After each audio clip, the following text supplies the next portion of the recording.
Alright, time for another draftphysics.com, debatephysics.com also, video presentation to just about no one, but whatever. Google has not been very kind lately in terms of view numbers, but whatever.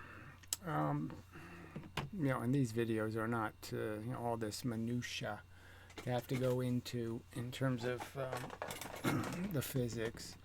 It's some of it's interesting. I mean, you learn something new, which is always good. But it's so distant from the fundamental argument that what they need to prove is that it takes 25 times the fuel to move something 5 times as fast. 25 times the fuel, and that something moving 5 times as fast will do 25 times the work on something. And there's just absolutely no evidence of it, that a spaceship will be moved by the kinetic energy of the thrust when it won't. Just a fact. The thrust is incapable of doing work as kinetic energy. It's only capable of doing work as momentum. Now, it'd be nice if they would argue those arguments, but instead they do this silly shit, we'll call it. All right, so the Gosling is doing this still with this pendulum, how fast it moves.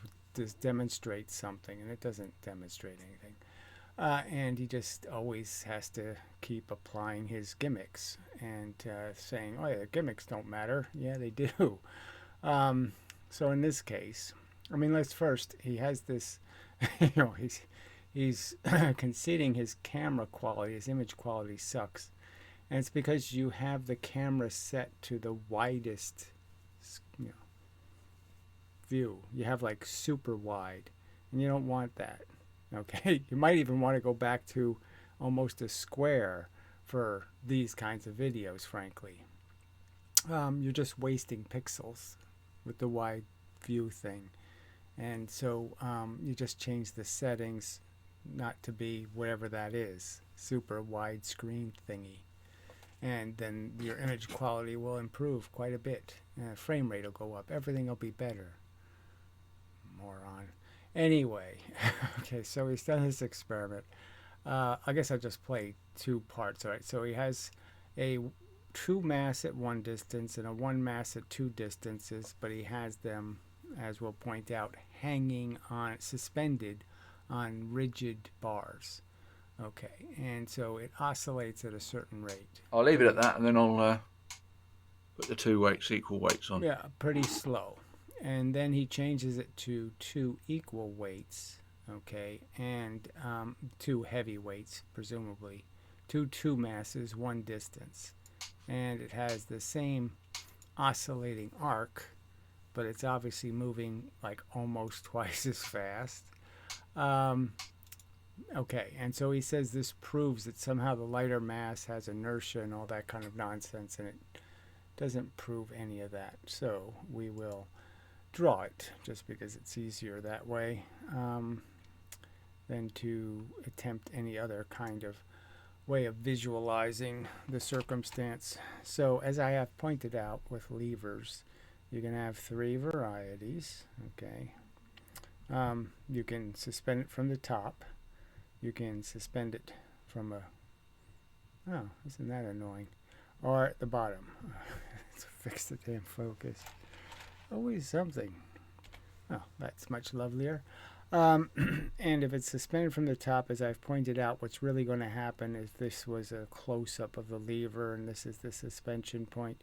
You could understand that when the lever moves in the upward direction, what's actually going to happen is a hunk of mass is going to swing essentially onto that side. So it's going to start getting heavier. So the more this side swings up, the heavier it gets. The more this side swings down, the lighter it gets. The less of it, because now the new neutral line will be here and it was here, less of its mass is now on that side and more of its mass is on this side. So as it goes up, it gets heavy.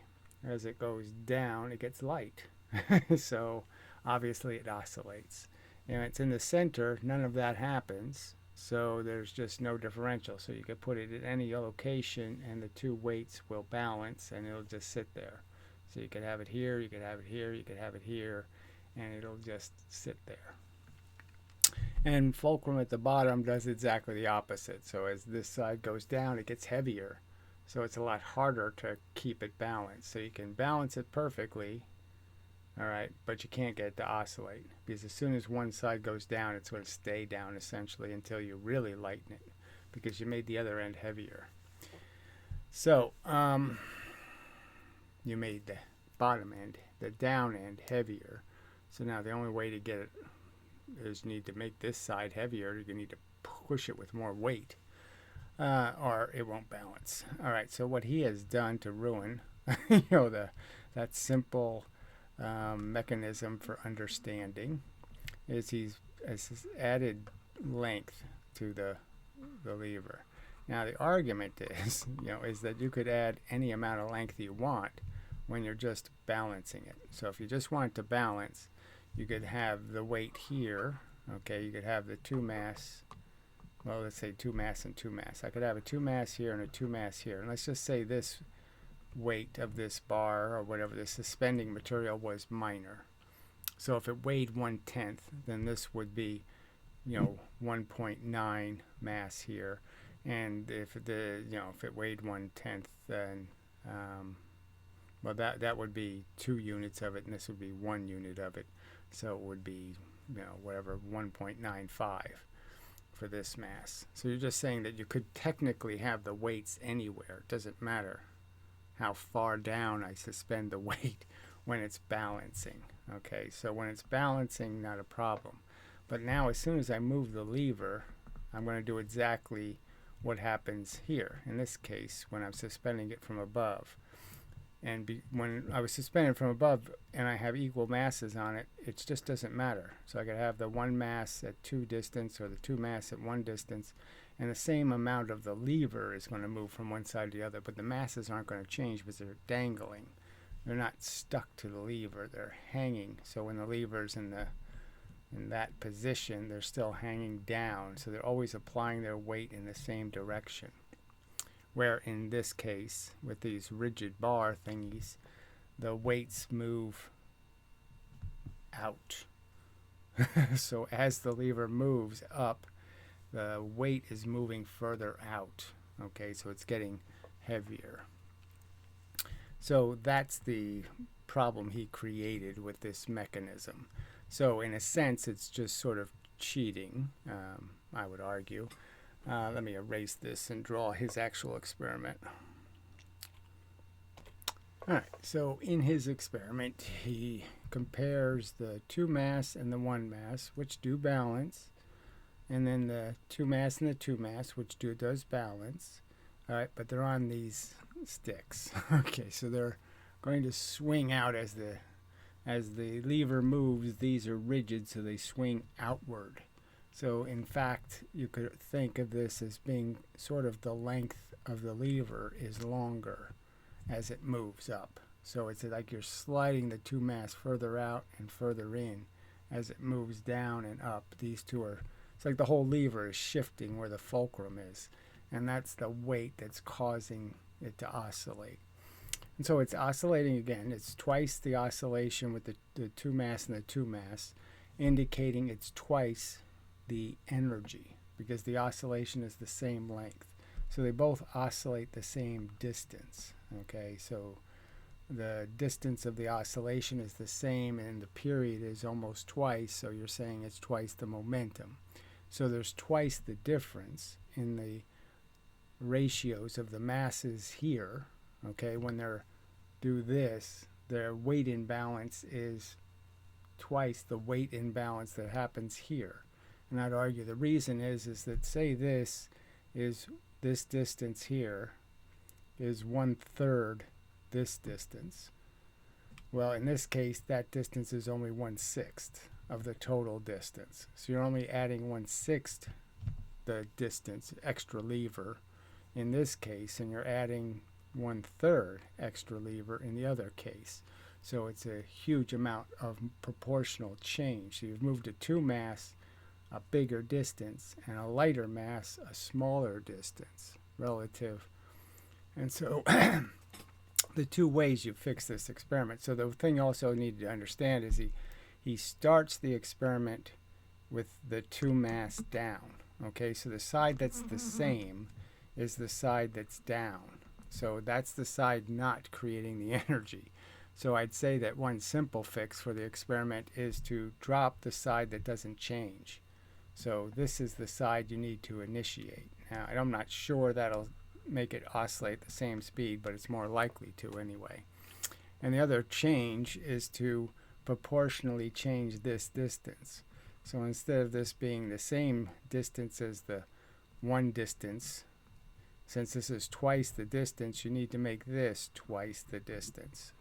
So just make your extender twice as long, and then this will have the same weight, increase in weight, and therefore it'll have the same momentum, and you should oscillate at the same speed. Now you know it's twice as much momentum because this side moves at twice the speed. So you're saying it's obviously twice the force that you put in. And let's understand, the force you're putting in is just letting it go in gravity.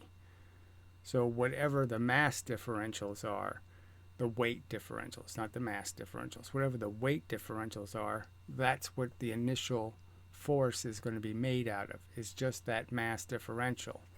So obviously, like I said, you solve this problem by simply doing the lever my way, all right? And that way, you can never put more mass into the lever because the only mass you're shifting from side to side is the mass of the lever itself. You're not changing the weights at all. So by dangling the weights, you eliminate the problem of having to worry about how much mass you're dropping, okay? Because the only mass you're dropping is the mass you change from one side of the lever to the other side by changing the structure of the lever to that perpendicular line. So it's always the same energy you're putting in, so you'll always have the same momentum in the objects moving. And obviously in this case, you won't have the same energy in the objects moving because first off, you're dropping things that are themselves imbalanced because of the movement of the lever. And you don't have the same weights now dangling because you've extended the lever essentially and put one object further out than it would have been. So you can just think of the stick, just think of how it's going to move. It's going to move on an arc completely different than the arc that if you just had the weight on the stick, the arc would be nice and consistent. With the extender, the arc is swung way out. So it's more like a parabola than a circle. All right, so that should be enough of that. So if he still has the setup, make it longer and see how much that changes it. See as if you make the one mass proportionally longer to the distance, proportional to this distance, make this distance proportional, and see how much that changes the experiment. And that'll give you an indication that if it speeds up, then you know you're adding more force. And then again, switching which side you drop. If you drop the side that's the same, then you're more likely to get the same energy into the experiment. It still has to lift the other side, so if the other side is heavier, you're still, I think, stuck, so I'm not sure that'll fix it. But definitely making this longer will change the speed. I would predict speed it up. The longer you make this, the faster it's going to oscillate. All right, because the more of a differential you'll be creating. And such. So I think that's enough of that subject. Now we'll move on to the dispar. All right, so here's his pendulum experiment. And both images superimposed with their peak height. So over here, you can barely see it right there. Unfortunately, you put the text, almost over the experiment, which isn't a great idea. And then the two masses here. So the one mass is here. So you can see I put this opaque circle here just to demonstrate how much the parallax screws with the experiment. So this circle is a bastardization between the two arcs that they travel visually. So we can see the true mass is some distance inside the circle, and the one mass is some distance outside the circle. So they're not traveling the same, I mean, the parallax, the perversion of the view is rather substantial. And you can see it in the rulers, how much the ruler changes size is rather dramatic. So anyway, the thing that's interesting is that the time, the number of frames to get to here for the 2 mass was 13.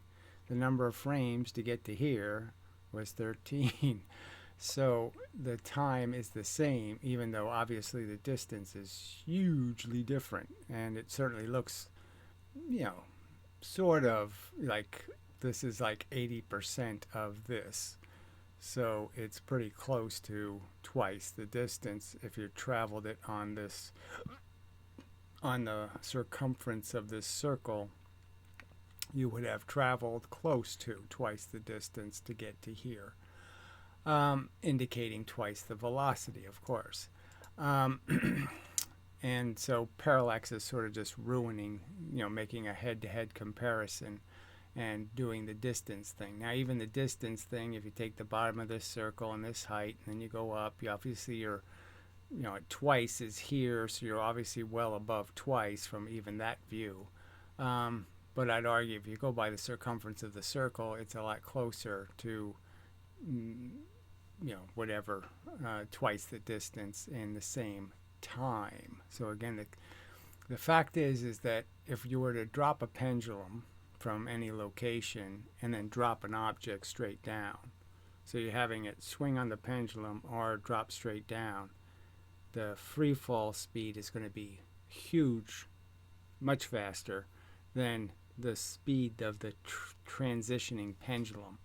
So the fact is that the pendulum actually takes a lot longer.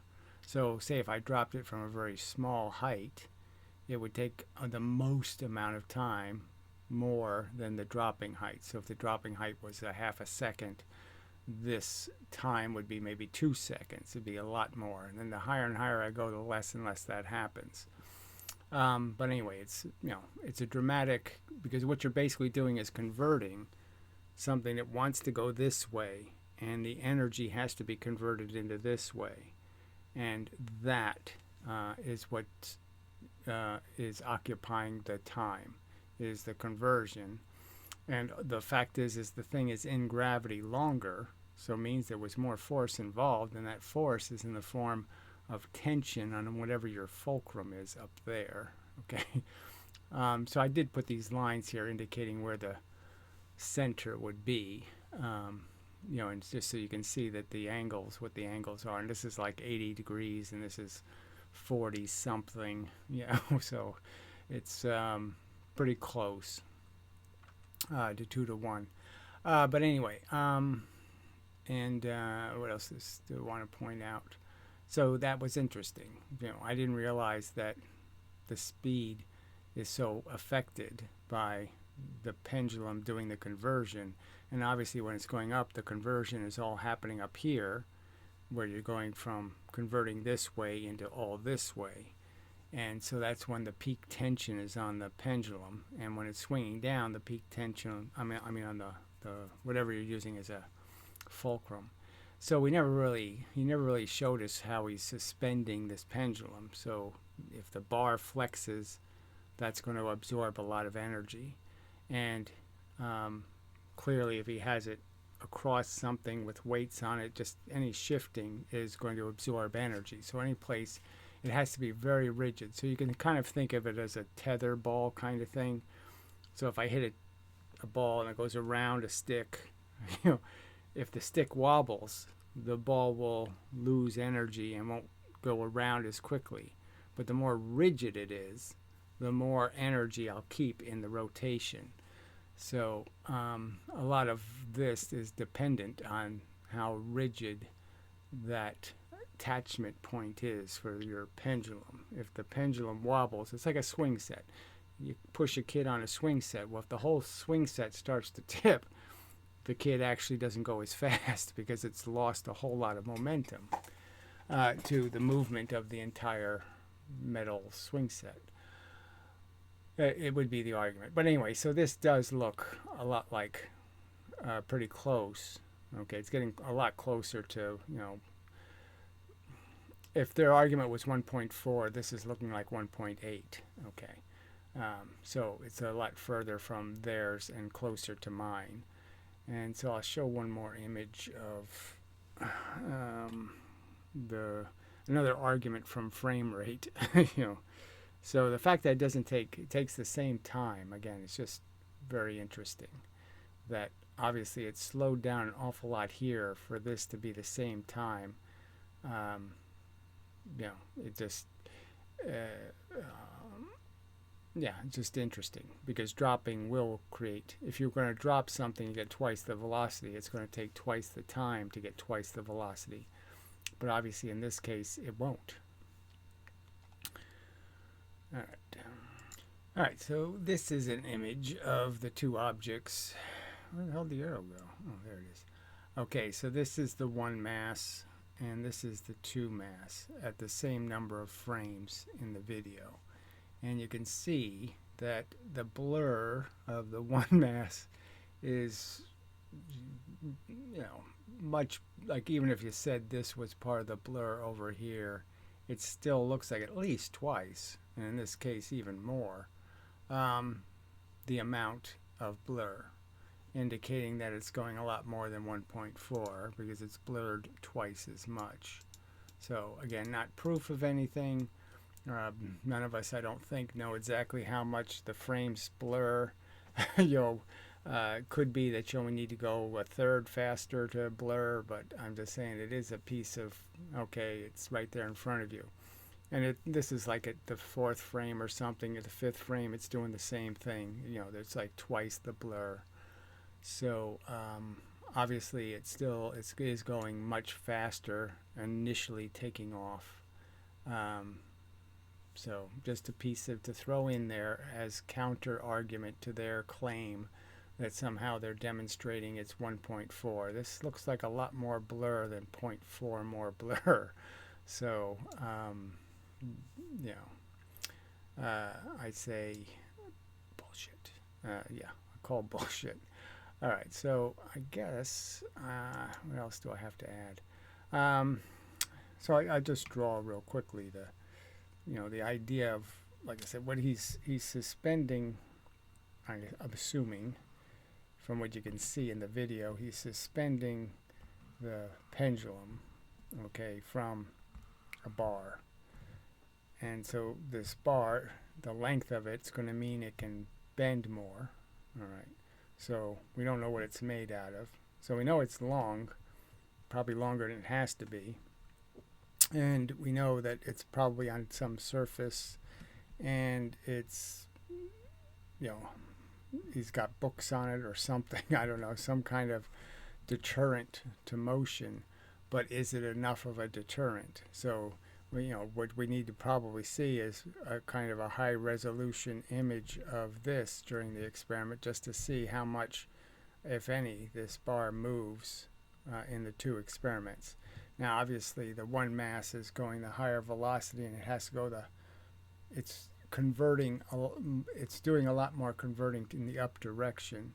And the up direction is the one that's going to put the most tension on the bar, the most force. So it'd be really great if somebody did this experiment with a force detector just to see how much force it creates when it starts to swing out and do that conversion in both directions. Going down, there's very little stress on this thing. When the pendulum's swinging down, there's almost no stress because, the bob's going in the right direction. And when it has to convert it to flat, the flat part, that's when there's the most stress, the most force pushing, because it's doing all of that converting. So it's sort of like a racetrack, in a curve on a racetrack, a car has to, convert. It has to apply friction to be able to turn. And if they, put it up on an arc in gravity, well, then it doesn't have to apply any force because gravity's applying the force pushing the car down in the track, so the car doesn't have to slow down. But it does have to slow down when it has to provide the energy for the conversion. And the fact is, the dropping energy has to apply the energy to do the converting. And that's applied in this torque, applied to the fulcrum, or whatever you call the pivot of a pendulum. All right, so I'll see if there's anything else to add. Well, the other thing was, I mean, these are little things, but you know, they're just kind of obvious. So you're hitting something with a stick, you know, and so he has this nut that's, you know, whatever, hexagon shaped or octagon shaped or something like that. And the problem is that surface isn't very flat. You know, it's not much of a contact point. So he could put them this way, you know, the nut this way, or he could have just laid them flat this way, and there's not that much difference aerodynamically. But there's a huge difference in terms of surface and hitting. It's a much better, they both have the same surface when you hit them. So the two masts that had washers on it, so you know, it was more like this shape. They're going to be more equal if you just have the flat side push. And it also eliminates, well, it partially eliminates. I mean, this was, you know, you can see it in his video. I'm just saying, go look at it for yourself. The problem is that he has the, whatever it is, the bolt. I mean the nut. And then the bar isn't in the center. It's below the center of mass. And so you can kind of figure kind of easily that there's every kind of tendency that if this goes very fast, this is just going to pop up. And so you're going to lose a lot of your pushing energy because you're going to just pop the nut up in the air. And that's not what you want at all. So you want to make sure that all the energy goes right through the center of mass. And you can see that in the experiment. If you go look at it, I do have an image, but I'm not going to bother. If you superimpose the images, you can see that the lever was canted in one case. That is, it's tilted this way. So it was swinging this way. And the other one, it's swinging this way. So that's you know, obviously one of them was getting hit below its center of mass, and the other one was being hit on its center of mass. And you can expect that would create some differential in how the energy is transferred. It's just another flaw that shouldn't exist. I mean, they really don't care, you know, about doing it clean, you know. And so, and it's not like it's that much of a burden to correct for these things, and they just couldn't care less. All right, so we'll pause there and see if there's anything to add. So, interestingly, there's nothing, no comments. So, Gosling's video has, with a white shirt, we could see you better. So they don't bother with talking about the physics at all. Or a white coat, John, whatever that means. A white shirt versus a white coat. Wouldn't that upset Goofy? You know. So that's the best they can do. You know, that's their, you know, they can't even suggest to the moron not to film in this insanely wide format and suggest that why don't you just cut it to HD resolution, you know, instead of this, whatever it is, this 4K thing or something that your camera obviously can't do very well. All right, so we'll go and find the Dispar video and see if there's any comments on that. Yeah, nothing as yet from the Brozo. So it's been 2 days maybe since he was promising to do his redo of the cue ball experiment, so I guess he's having a little trouble putting it back together again. But anyway, we'll see. So just one comment on the Dispar video, and he titled it Lever Launcher Variation Number 3, trying to reproduce the way DS something did it. I would argue that, you know, some of those things he did and they're an improvement, but, you know, the way you still have to make good contact to push something. And I'd argue you're not maximizing the contact points very well. But anyway, so he says, John Walker guy, the shorter moment of inertia equation independent of velocity. So it's I equals mr squared. Compare two mass at one distance and one mass at two distance gives blah blah blah compared with blah blah blah 4. Double the inertia. So there's no doubling of anything called inertia. So that's just nonsense. Therefore, I mean, the two objects have the same willingness to be moved in the sense that you have half that matter to move in one case. So obviously you can move it twice as fast because you have half as much. So, you know, if you counted the atoms and just said how much is the average atom moving, the average atom is moving exactly the same speed. So in the two experiments, the half mass moving twice the velocity and the full mass moving 1 unit of velocity, you have atoms that have an average speed that is exactly the same. It's the same energy. I mean, God damn. If all the atoms, if the average speed of all the atoms is the same, doesn't it have to be the same energy?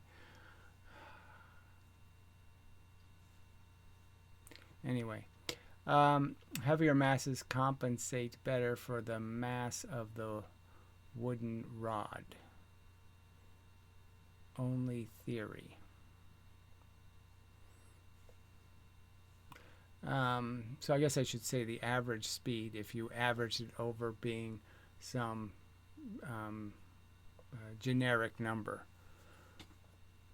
I mean, obviously the atoms in the half mass are moving twice as fast, but the point is if you were to convert them into the same number of atoms, then you would have the same impact because the atoms would have the same average speed. So if I just change the density to the same density, those two densities would have the same amount of motion.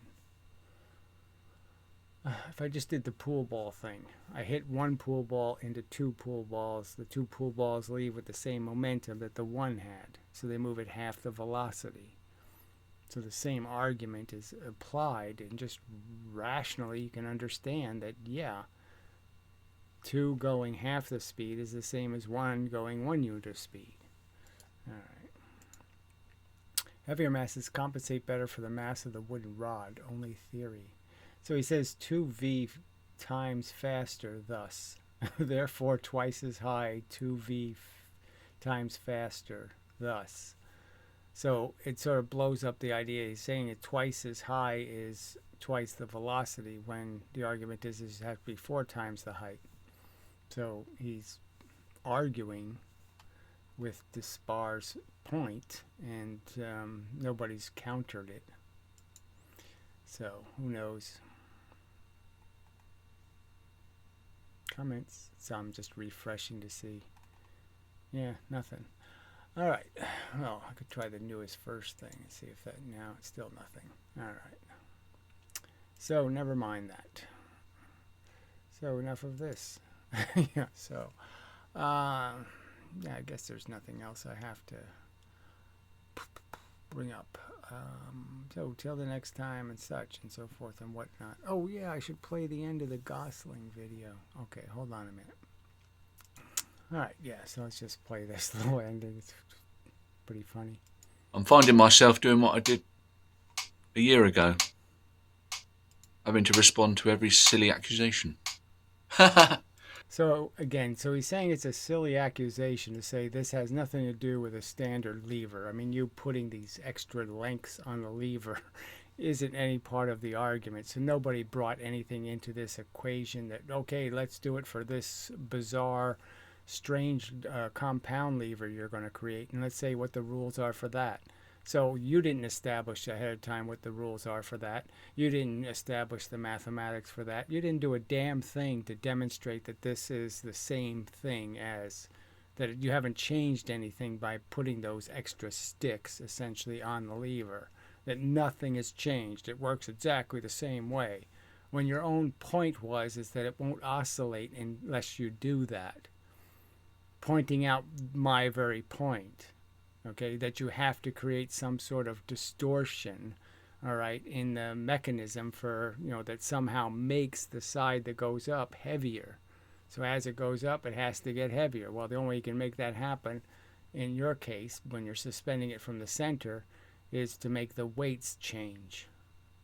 Not the masses, the weights. And the weights do in fact change because you're pushing them further out because they're on those sticks. And so that, he says, is a silly point. No, it's fundamental to understanding how to engineer the damn thing. So again, he just couldn't care less. He pretends like he cares about this, understanding how machines work, and he clearly doesn't give a damn. All right. So, till the next time and such.